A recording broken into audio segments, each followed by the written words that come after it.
Vamos a compartir también con el doctor Julio Delgado, que ya está en el teléfono, un tratado que ha escrito él en sus momentos de cuarentena, en su encierro, cuando no está trabajando o haciendo pruebas para detectar el coronavirus. Él ha escrito un tratado de cómo podría ser ese regreso y yo creo que ya vamos a hablar con él, Rosario, porque está ahí, no quiero quitarle mucho tiempo. También que nos hable de estas pruebas con anticuerpos que están realizando en este laboratorio que él dirige y que parece que van por buen camino. De acuerdo, vamos a entenderlo de la mano de nuevo del doctor Julio Delgado. Está con nosotros hoy en la hora del regreso. Bienvenido otra vez y qué placer tenerlo, doctor. Buenas tardes. Buenas tardes a todos y muchas gracias por invitarme otra vez. Doctor, estamos expuestos a tanta información que tiene que ver justamente con el momento que estamos viviendo a nivel mundial. Entonces todo el mundo está buscando la referencia a la pandemia, la búsqueda de la vacuna. Dicen que hay 70 vacunas en desarrollo. ¿Cuál estará más avanzada? Lo cierto es que usted está haciendo, o comenzaron, entendemos, a realizar algunas pruebas en su laboratorio moleculares para el diagnóstico del COVID-19. ¿De qué se trata todo esto y cómo podría fortalecer justamente los sistemas de vigilancia en el cuerpo? Sí, las pruebas moleculares las comenzamos hace un mes. Esas fueron las pruebas que hicimos o que estamos haciendo para hacer el diagnóstico. Ya llevamos casi 5 semanas haciéndolas. Ahora más recientemente, exactamente la semana pasada, comenzamos las pruebas inmunológicas o de anticuerpos. Estas pruebas se hacen en sangre para detectar estas proteínas que se llaman anticuerpos, que se producen en respuesta a una infección viral. Y lo que se espera es que las personas que han sido infectadas desarrollen estos anticuerpos y ojalá que esos anticuerpos sean protectores, es decir, que eviten que la persona se vuelva a infectar con la misma infección. Uh-huh. Doctor, hay un tema muy importante y es lo que sigue para los países en el control justamente de la pandemia. Hace un rato Steven y Montoya hablaban de lo que viene, por lo menos en este caso para Alemania, y de qué manera ellos planean después de ese 3 de mayo empezar gradualmente a volver a la vida normal de alguna manera. Pero ¿cuál es la propuesta que tiene usted aparte de ese distanciamiento social, de ese confinamiento, justamente para poder fortalecer esa capacidad hospitalaria en diferentes países, para poder atender a ese número potencial de pacientes que hay afectados? Claro, sí, hasta este momento obviamente todos los países del mundo se han enfocado para suprimir la cadena de transmisión y a través de esto fortalecer los hospitales en caso de que haya un aumento exagerado de casos y obviamente colapse los hospitales que no puedan atender a los pacientes. Yo pienso que hay que comenzar el segundo paso y el segundo paso debe consistir en un fortalecimiento del sistema de vigilancia de salud pública que todos los países tienen normalmente.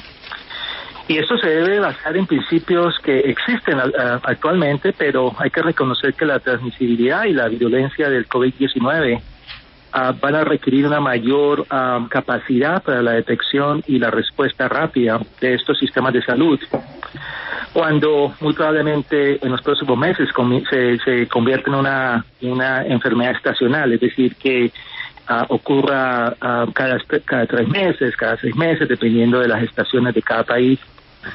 Entonces lo que pienso es que hay que realmente fortalecer el sistema de vigilancia y sobre todo tener pruebas diagnósticas rápidas en el campo para cuando se haga un diagnóstico se pueda hacer un rastreo inmediato de todos los contactos y de esa manera se pueda contener a los brotes de epidemia que van a existir, porque vamos a entrar en un círculo vicioso y si eso no existe, entonces vamos a encontrarnos repitiendo estas medidas de confinamiento por siempre.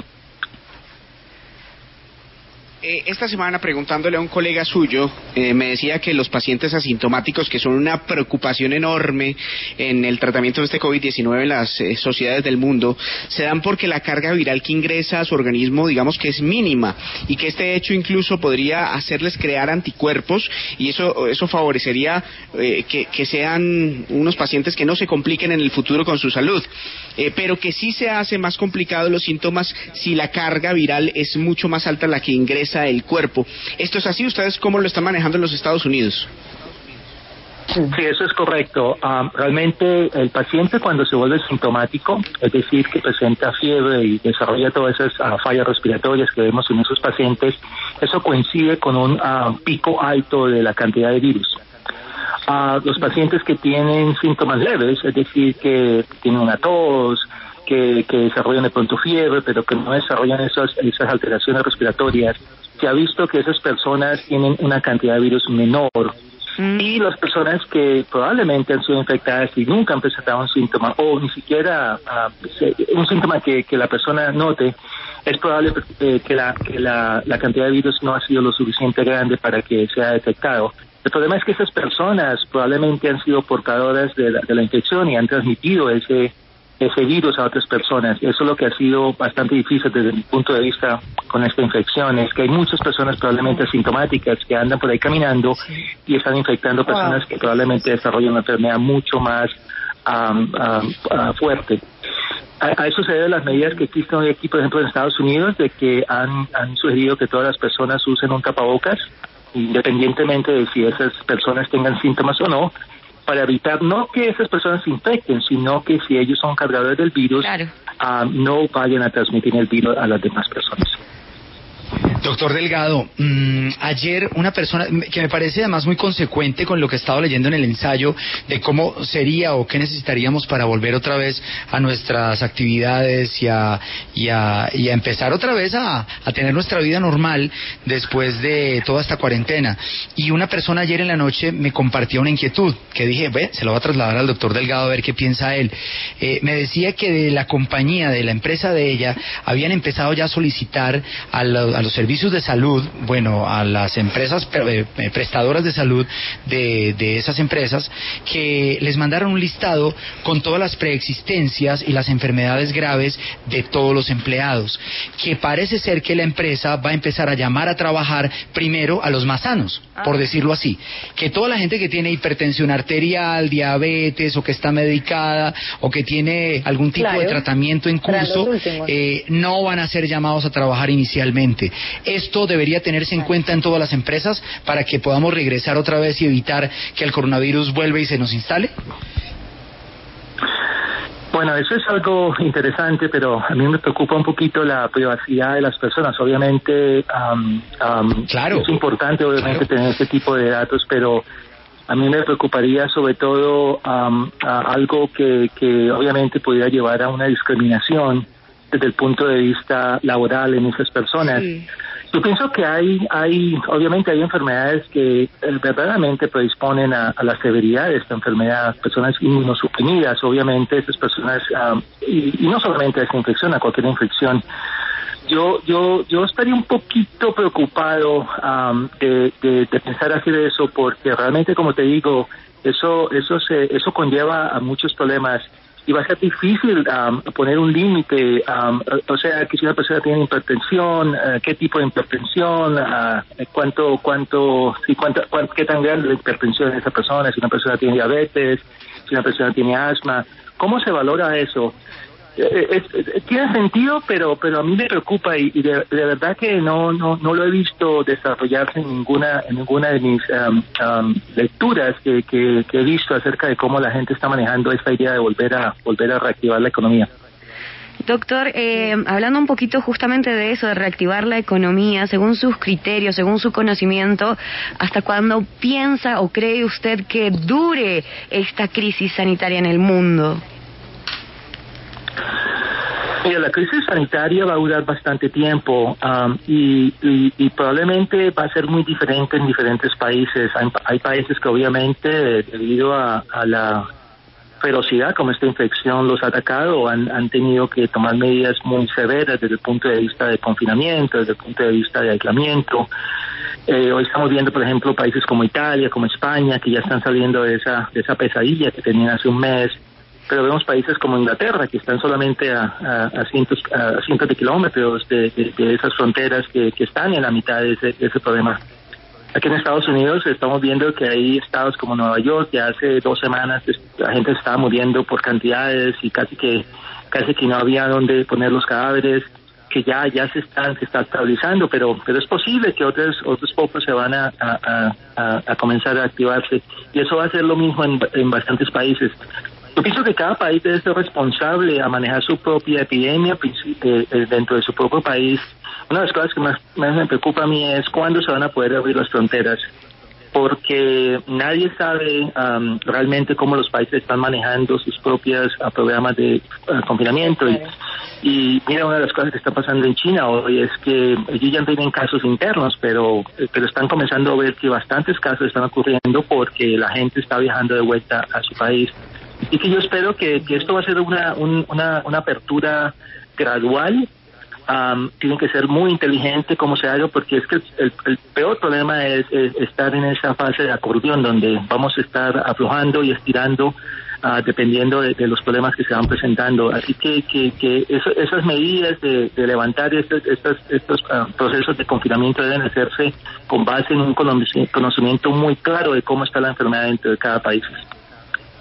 Bueno, venga, doctor Delgado, comenzando el programa y antes de esta entrevista hablábamos de la manera del contagio del coronavirus, y en una manera medio jocosa estábamos como tratando de poner un ejemplo de las entradas de un centro comercial, que el coronavirus, de lo que conocemos, llega a nuestro cuerpo a través de 3 entradas principales, ¿no? Como las 3 entradas principales de un centro comercial, que hasta donde entendemos, ojos, nariz y boca. Pero ¿hay alguna otra manera por la que el coronavirus pueda llegar por otro lado? Y aquí pues teníamos las dudas, porque pues al fin y al cabo nosotros funcionamos también como ese centro comercial, porque tenemos un sótano o hay una entrada de carga, o en fin, no sé, pero ¿solo estas 3 entradas conocidas o hay más maneras de contagiarse? Esos son los 3 medios por los cuales, o las oportunidades para el virus para entrar en el cuerpo humano. Hubo unos estudios publicados hace como 2-3 semanas que proponían de pronto de que había una posible transmisión acerca de materia fecal, es decir, que el virus podía sobrevivir todo el aparato digestivo hasta que obviamente la persona va al baño y pues hace lo que tiene que hacer. Pero no, yo no pienso que eso ha sido comprobado y probado en varios estudios. Así que yo pienso que hasta este momento podemos estar seguros que las 3 vías principales del virus son las que tú describiste. Bueno, o sea, Steven, puede estar tranquilo porque ya fresco que es por ahí. Ya, tranquilo que no es por ahí. Pero sí ve que existía un estudio al respecto, don Montoya. Claro, sí, estamos de acuerdo. Venga, doctor, ahí le tenemos las donas, lo volvemos a llamar, vamos a compartir este ensayo. Bueno, es que usted se ha tomado el trabajo de escribir muchos puntos y al final llega a una conclusión, es muy fácil de entender, y créame que lo vamos a hacer viajar muy lejos con este ensayo, doctor. Ya usted se encartó con nosotros, así sí, sea, mejor dicho, cualquier consulta médica. El otro día se me partió un diente y dije, ¿a quién llamo en esta cuarentena? Dije, ya, el doctor Delgado será, pues, ¿qué hacemos?